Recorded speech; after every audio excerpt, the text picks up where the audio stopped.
ততদিন আল্লাহর হাবিব বললেন তারপরে কি হবে? হযরত আজরাইল বললেন তারপরে আবার তোমাকে মৃত্যুর কোলে ঢলে পড়তে হবে। তখন আল্লাহর হাবিব বলছেন, তাহলে আজরাইল আমি আর বেঁচে থাকতে চাই না, তুমি আমার জান কবজ করো, আমি আল্লাহর সঙ্গে দিদার করব। হযরত আজরাইল আলাইহিস সালাম একটা হাত নিয়ে আল্লাহর হাবিবের শরীরের উপরে রেখেছে। আল্লাহর হাবিব বললেন, আজরাইল তুমি উহুদ পাহাড় কি আমার বুকের উপরে রেখেছো? আজরাইলের একটা হাত আল্লাহর রাসূলের শরীরের উপরে রেখেছে।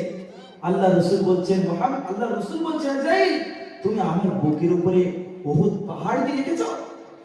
সরিয়ে নাও, আমি আর বরদাস্ত করতে পারছি না, সরিয়ে নাও। সম্মানিত মুহতারাম হাজিরিন, আল্লাহ রাসূল বললেন, হে আজরাইল মৃত্যুর যন্ত্রণা অত্যন্ত কঠিন। তো দেখো আমার যত দুনিয়াতে বান্দারা আছে, এখন আমার উম্মত যারা আছে এবং আগামীতে যত আসবে, সমস্ত উম্মতের মৃত্যুর যে যন্ত্রণা, যে